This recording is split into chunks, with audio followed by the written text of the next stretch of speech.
You're listening to Lionheart English, a place to learn English through real conversations. We talk about everyday topics in a natural, relaxed way. I'm Ruby. And I'm Mark. Lately, I've been thinking about how people pull back from the world for a while. That pause can be intentional, or just something that happens when life gets too loud. And it doesn't always mean someone is struggling. Sometimes it's just a reset. A space to think without noise, literal or mental. What interests me is how different people use that space. Some look for silence. Others just want distance from constant interaction. Even small moments count, like turning off notifications for an evening. Or choosing to walk home alone instead of joining a group. It's subtle, but it changes how the day feels. And today we're focusing on that form of isolation, not the heavy kind. The everyday version people don't always notice. The one that can help you see things a bit more sharply. We're not defining it or judging it, just exploring how it works. And how it shapes concentration, mood, and perspective. So if someone is listening alone right now, they're already in the context. Which makes this a fitting place to start the episode. You know what's funny?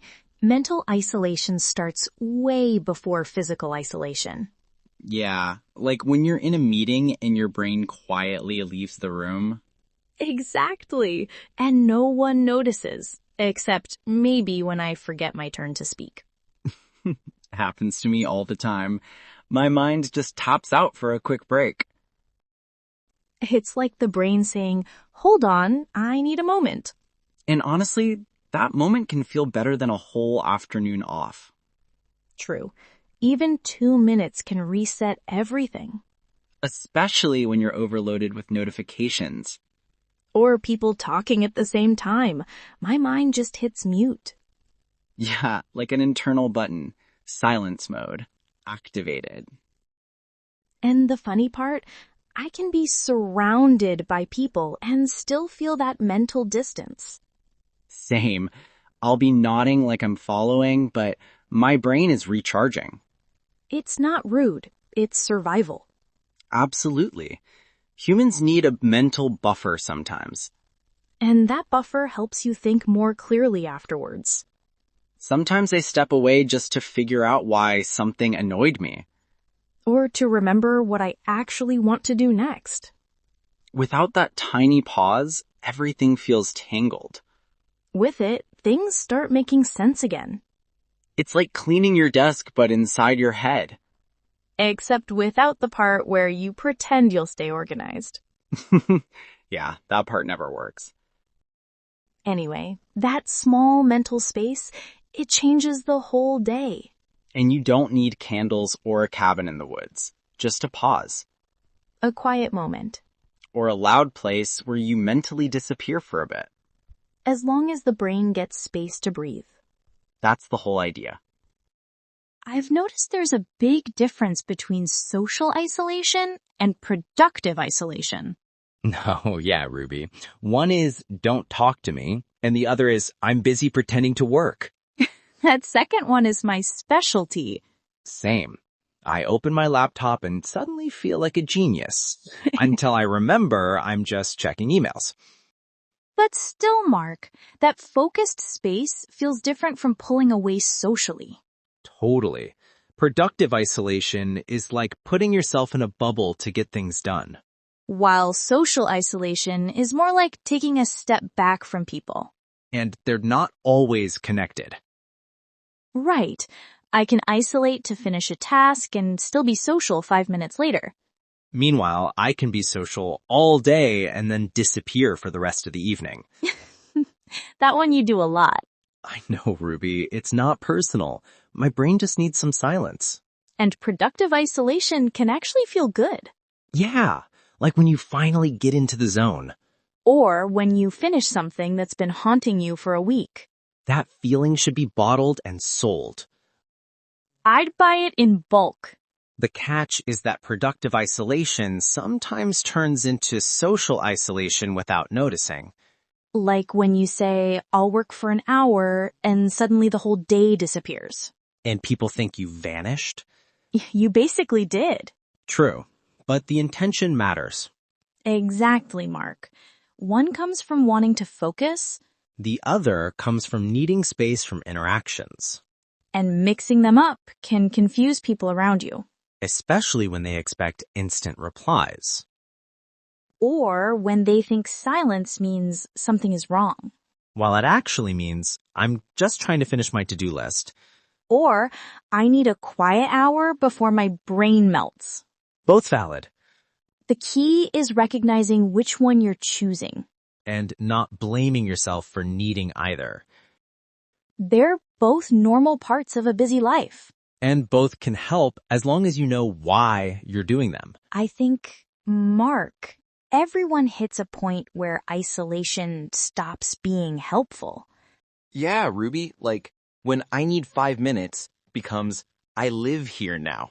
That shift is subtle. You don't notice it at first. For me, it shows up when I avoid messages I actually want to answer. Same. Or when silence stops feeling calm and starts feeling heavy. That's when I know the reset turned into a retreat. A quiet break is healthy. But disappearing from everything for days? Not so much. Especially when you start making excuses to avoid people you like. Or when simple tasks feel harder because you're too detached. I think, Mark, the signal is energy. Yeah, Ruby, healthy isolation gives you energy back. Unhealthy isolation drains it even more. And sometimes the difference is just 1 hour too long. Exactly, Mark. It flips without warning. I try to check in with myself. Is this helping or hiding? That question alone is useful. And if the answer feels uncomfortable, that's usually the hint. Doesn't mean something is wrong, just means it needs adjusting. A bit like turning the volume up or down. Right. Not every quiet moment is good, and not every social moment is bad. Balance is the real challenge. And noticing when your balance shifts. Because that's where the line really is. I had a week where I isolated just to finish a project. The kind where you forget what sunlight looks like? Exactly, Mark. I talked to no one except the delivery guy. That's still more social than my whole month. But honestly, it worked. My brain needed the quiet. I get that, Ruby. I once hid in a cafe for hours just to think. Were you actually thinking, though? Half the time. The other half, I was judging the music playlist. So classic. But did the isolation help? Yeah, I figured out a problem I'd been stuck on for days. That's the good side of it. The funny side is when isolation goes too far. Like, I once ignored a message for so long I forgot the context. I've done that. The who is this again moment? Exactly, Ruby. Not rude, just lost in my own bubble. My bubble shows up when I get overwhelmed. I unplug without meaning to. I disappear with full intention. Either way, Mark, those moments say a lot about how we function. And none of them are dramatic, just normal patterns. Small resets, small retreats. Nothing major, but meaningful enough. And each one shows a different side of isolation. The side that's just part of life. I've noticed isolation depends a lot on the environment. Totally, Ruby. A noisy place pushes me into isolation faster than anything. Same. One loud room and my brain just checks out. That's why I work better in cafes with low noise, not chaos. I need soft background noise. Too much silence makes me overthink. Interesting. I need the opposite. Silence or I'm useless. So, Mark, your ideal isolation is a quiet room? Yeah, with bad lighting. It helps me focus. Bad lighting? Don't ask, Ruby. My brain likes shadows. Okay, that's mildly concerning. It works. That's all that matters. For me, isolation hits faster at night. Because the world finally calms down. Exactly, Mark. The timing changes everything. And location too. I think clearer when I'm walking. I can't think while walking. I just trip. Fair enough.